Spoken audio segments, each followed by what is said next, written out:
Okay, moving on to number 7. Are there any circumstances where roofed plant areas should be excluded from the calculation of gross floor space? And are there any other parts of a development that you think should be excluded from the calculation? And this certainly came up at the sustainable design and the requirement for things like CHP for combined heat and power plant that obviously occupies space within a building at the moment that could push you over an affordable housing threshold, or it could be taken into account in terms of your floor space. So certainly the views tonight here would be welcome. I'm not sure actually that any plant should be included in the calculation because it does penalise new buildings. You're replacing existing buildings quite often with open plants scattered all over the roof. New buildings, you'll put in a nice plant room. The design policies cover that. Generally, you will have larger amounts of plant, but then you get caught by the mixed-use policy, so I'm not sure it's appropriate at all.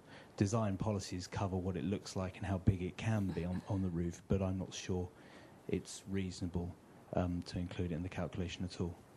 Okay, thank you. Is there any other views? No. Just to echo that with a specific example, we had a case where the client wanted to really try future-proof a building and put in potential fuel cell technologies, and to make provision would have meant larger gross plant space, even though it might not be used for years.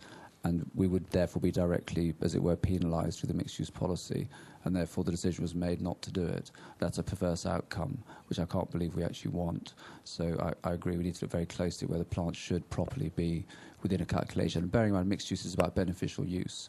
You're looking at space that people can work in and space that people can live in. So I think we do need to look at that again. Okay, thank you. I mean, I think this was something that certainly came up at the Sustainable Design Workshop.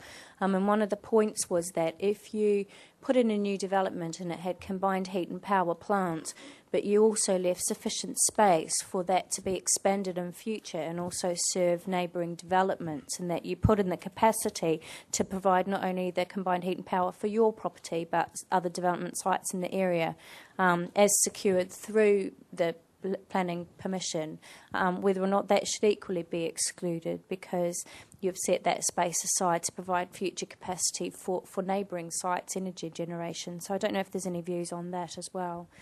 I think something as enlightened as that would be a reason to be crediting going the other way. If we want to positively encourage something, we shouldn't just be forgiving it. We should be crediting the developer for doing something like that, because that, to my mind, carries more weight, arguably, than having that equivalence of uplift in housing floor space.